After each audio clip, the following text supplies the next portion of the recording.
चाकण काळूस रस्त्यावर चाकण महाविद्यालय व आगरवाडी जिल्हा परिषद शाळा येथे ब्लाइंड स्पॉट होते, त्यामुळे अपघातांची शक्यता होती। ते काढण्यासाठी सार्वजनिक बांधकाम विभागाने पत्र दिले होते, त्यानुसार आगरवाडी येथील काम करण्यात आले नाही। मात्र चाकण महाविद्यालय येथील ब्लाइंड स्पॉट काढून टाकण्याचे काम सुरू झाले आहे, त्यामुळे स्थानिक नागरिकांनी समाधान व्यक्त केले आहे। याच ठिकाणी अपघाती वळण काढण्यासाठी विजय धाडगे यांनी विना मोबदला स्वतःची गट नंबर 419 मधील जागा उपलब्ध करून दिली आहे। काय राहणार चाकण आगरवाडी रोडला आता कॉलेजच्या पुढे जे टपरा चाललेलं आहे ते टपराचं काम चाललं आहे, चांगल्या प्रकारे झालेलं आहे। ते टपरा नेतोय, त्याच्यामुळे मागं 1.5 वर्षापूर्वी ॲक्सिडेंट झाला, जागा एक माणूस खलास झाला।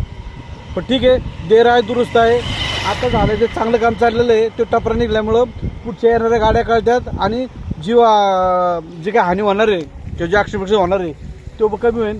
तसंच पुलाच्या अलीकडनं तर हे माझं क्षेत्र आहे, इथे माझी वैयक्तिक जागा आहे खाजगी असल्यामुळं इथं संरक्षण बीट टाकून 4-4.5 फूट रोड बी वाढतोय आणि ट्रॅफिकची समस्या सुटेल। त्याच्यामुळं संरक्षण बांधल्यामुळं ज्या आज कमीत कमी खाली 2 शाळा आहे, एक देशमुख साहेबाची आहे, एक इथं आपलं नमो म्हणून आरगडे सरांचे एक आहे, तिथं कॉलेज आहे। जो 36 गाड्या इथून जा या करतात शाळेच्या, तर त्या ट्रॅफिकच्या जाम होत्यात। चुकून जर एखादी गाडी घासाठी कसलंही संरक्षण नसल्यामुळं आता गेल्या आठवड्यामध्ये पुढे शाहीत कोपऱ्यावर एक 4 चाकी गाडी पलटी आली।